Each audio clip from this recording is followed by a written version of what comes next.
Welcome back साथियों, एक और वीडियो में आप में से बहुत सारे दोस्तों के मैसेजेस कमेंट्स आ रहे थे कि वर्क वीज़ा के बारे में बता दें। आप में से बहुत सारे लोग लिख रहे थे कि हमें 3-4 महीने हो गए हैं वीज़ा अप्लाई किए हुए बट स्टिल नो रिस्पांस। तो आज की इस वीडियो में बात करते हैं साथियों कि इस चीज़ की पॉसिबल रीज़न्स क्या हो सकती हैं, क्योंकि मैं खुद तो मिग्री में नहीं लगा हुआ और मैं इस वे में प्रॉपर वे में नहीं बता सकता आपकी एप्लीकेशन पे प्रोसेसिंग क्यों नहीं हो रही, अगर हो रही है तो कहाँ तक पहुँची है। तो मैं अपने बेस्ट पॉसिबल नॉलेज के हिसाब से आप लोगों को बताऊंगा कि कौन सी रीजंस ऐसी हो सकती हैं जिनकी वजह से आप लोगों के वीज़ा की प्रोसेसिंग जो है वो स्लो हो गई है या स्लो हो रही है। अगर आपने इंटरव्यू वगैरह दे दिया है, सब कुछ दे दिया है, तो आप लोगों को क्या करना चाहिए।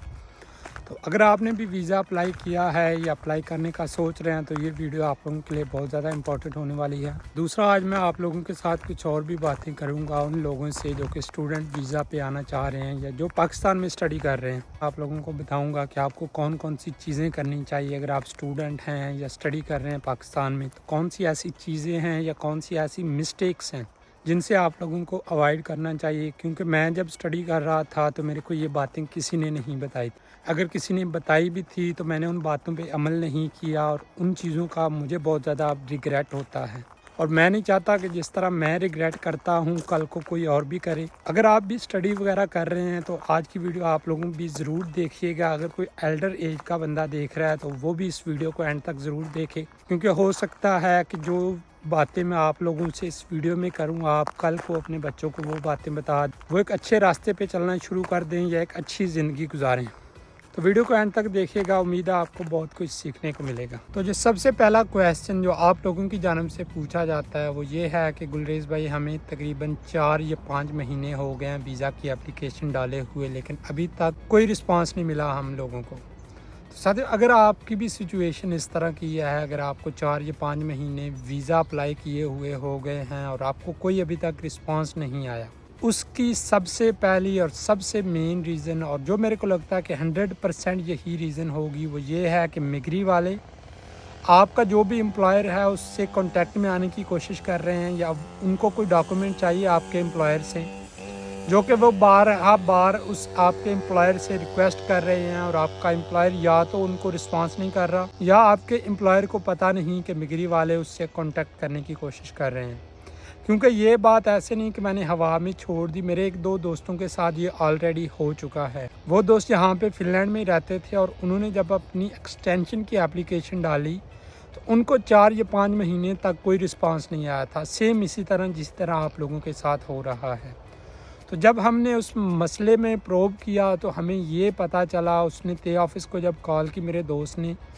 तो ते ऑफ़िस वालों ने उसको बताया कि हम तो पिछले 3 या 4 महीने से आपके एम्प्लॉयर के साथ कांटेक्ट में आने की कोशिश कर रहे हैं और आपका एम्प्लॉयर जो है हमें रिस्पांस नहीं कर रहा। अगर आपके एम्प्लॉयर के पास इंटर फिनलैंड का अकाउंट हो तो वो ते ऑफ़िस वाले इंटर फिनलैंड के अकाउंट के थ्रू रब्ता कर लेते हैं और आपके एम्प्लॉयर से उसी वक्त उनका रब्ता हो जाता है, जो कि बहुत ही क्विक सा प्रोसेस है। अगर आपके एम्प्लॉयर का इंटर फिनलैंड पे अकाउंट ना हो तो वो फिर ईमेल के ज़रिए या पोस्टी के ज़रिए उस बंदे को लेटर सेंड करते हैं, जो कि मैंने बहुत ज़्यादा केसेस में देखा है कि जो उन एम्प्लॉयर्स तक पहुंचते भी हैं और अक्सर औकात नहीं भी पहुंचते, और जो पहुंचते भी हैं वो बहुत ज़्यादा एम्प्लॉयर ऐसे होते हैं जो उन लेटर्स को खोलते तक नहीं हैं। क्योंकि ये बात ऐसी है कि ये एक बंदे के साथ नहीं हुआ, मेरे 2 दोस्तों के साथ हुआ है ऐसा। एक तो दोस्त ऐसा था, उसने तकरीबन 6 महीने तक वेट किया और जब उसने ते ऑफ़िस वालों को कॉल की तो उन्होंने बताया कि हमने तो आपके एम्प्लॉयर से 1000 बार रब्ता करने की कोशिश की है, तो हमें तो उसने कोई रिस्पांस नहीं दिया, जिसके बाद हमने आपकी एप्लीकेशन ही रिजेक्ट कर दी। दोबारा जब उसी बंदे ने एप्लीकेशन डाली और उसने अपने एम्प्लॉयर से बात की कि ते ऑफ़िस वाले आपके साथ कांटेक्ट में आने की कोशिश कर रहे हैं तो प्लीज़ उनको रिस्पांस करें, तो जब उसने दोबारा से एप्लीकेशन डाली तो यकीन करें विदिन 2 वीक्स उस बंदे को डिसीजन आ गया। तो अगर आपकी एप्लीकेशन के साथ भी कुछ इसी तरह का ये हो रहा है तो उसकी सबसे बड़ी और सबसे मेन रीज़न यही हो सकती है कि आपके एम्प्लॉयर से कुछ डॉक्यूमेंट्स मांगे जा रहे हैं जो कि वो प्रोवाइड नहीं कर रहा या उसको पता नहीं चल रहा कि मिग्री वालों को उससे कुछ चाहिए। تو آپ سب سے پہلے یہ کریں کہ آپ اپنے امپلائر کے ساتھ ٹچ میں آئیں، اسے بولیں کہ یار آپ اپنی ای میلز دوبارہ دیکھیں، یا ٹے آفس والوں کے ساتھ آپ کا امپلائر کانٹیکٹ کر سکتا ہے کہ میں نے فلاں بندے کی ویزا اپلیکیشن ڈالی ہے، اس پہ ابھی تک پروسیسنگ کیوں نہیں ہو رہی۔ کیونکہ ساتھ جہاں تک میں جانتا ہوں، اگر آپ کی تمام چیزیں ٹھیک ہوں، آپ کی اپلیکیشن ٹھیک ہو، آپ کا جو کانٹریکٹ وغیرہ ہے تمام چیزیں ٹھیک ہوں،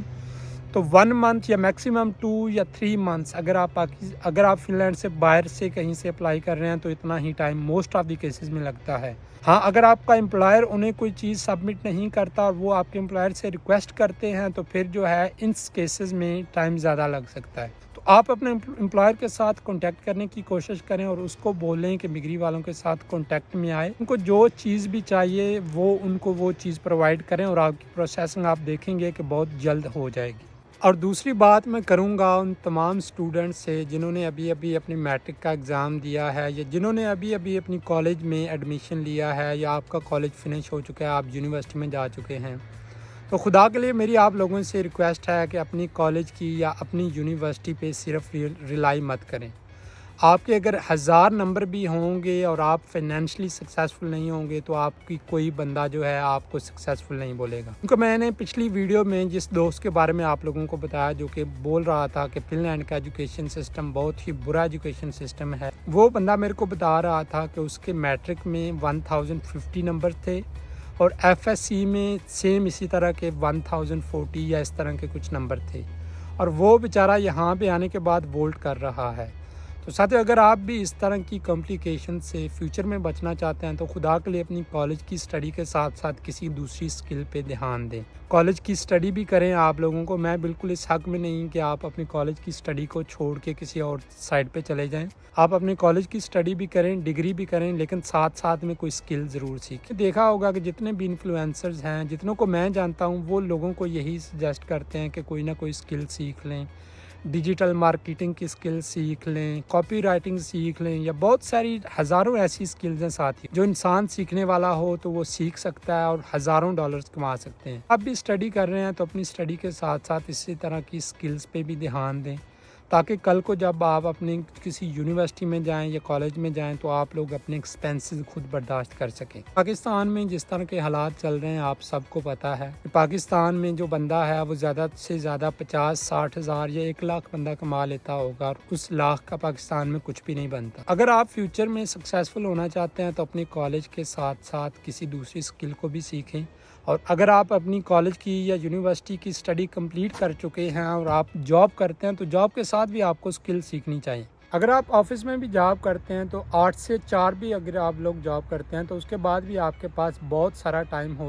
بچتا ہے جو کہ آپ یوٹیلائز کر کے کوئی اچھی سی سکل سیکھ سکتے ہیں، کیونکہ جب آپ نئی سکل سیکھیں گے تو اس کے ساتھ ساتھ نئے راستے کھلتے ہیں۔ ہم میں سے ہر بندہ یہی چاہتا ہے کہ ہمیں کرنا کچھ نہ پڑے اور ہر چیز ہمیں گھر بیٹھے بیٹھے مل جائے، جو کہ ایک اسٹوپڈ سی بات ہے میرے نزدیک۔ اگر آپ کو کچھ حاصل کرنا ہے تو اس کے لیے آپ کو تگ و دو محنت ضرور کرنی چاہیے۔ اور ورک ویزا والوں سے میری یہی ریکویسٹ ہے کہ آپ لوگ اپنے امپلائر کے ساتھ ٹچ میں ہیں اور اس کو بولیں کہ بھائی مگری والوں کو فون کر، ٹی آفس والوں کو فون کرے کہ کیوں میری پروسیسنگ جو ہے وہ کیوں سلو ہے، یا کیوں میرا ابھی تک کوئی ڈیسیجن نہیں آیا۔ آئی ایم پریٹی شیور کہ اگر وہ کال کرے گا صاف نیت سے اور اگر آپ کے ساتھ وہ سچ بول رہا ہے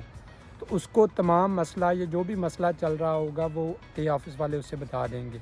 اور باقی اسٹوڈنٹ سے میری یہی ریکویسٹ ہے کہ یار پلیز اپنی اسٹڈی کے ساتھ ساتھ کوئی سکل بھی سیکھیں، یا کوئی بھی ہنر سیکھ لیں جو کہ آنے والے وقت میں یا جب بھی آپ کسی باہر کی کنٹری میں جائیں یا اپنی کنٹری میں بھی ہوں تو آپ کو جو ہے وہ ذلالت نہ اٹھانی پڑے، جو کہ ہم لوگوں کو اٹھانی پڑ رہی ہے، کیونکہ جب ہمیں یہ باتیں بتائی جاتی تھی تو ہم ان باتوں پہ اتنا دھیان نہیں دیتے تھے۔ جب آپ اپنے کالج میں لائف میں ہوتے ہیں وہ عمر ہی ایسی ہوتی ہے، بندے کو لگتا ہے کوئی نہیں جو بھی ہوگا دیکھا جائے گا، تو جب بندہ یہ کہتا ہے نا جو بھی ہوگا دیکھا جائے گا، وہ بعد میں دیکھتے ہی رہ جاتا ہے۔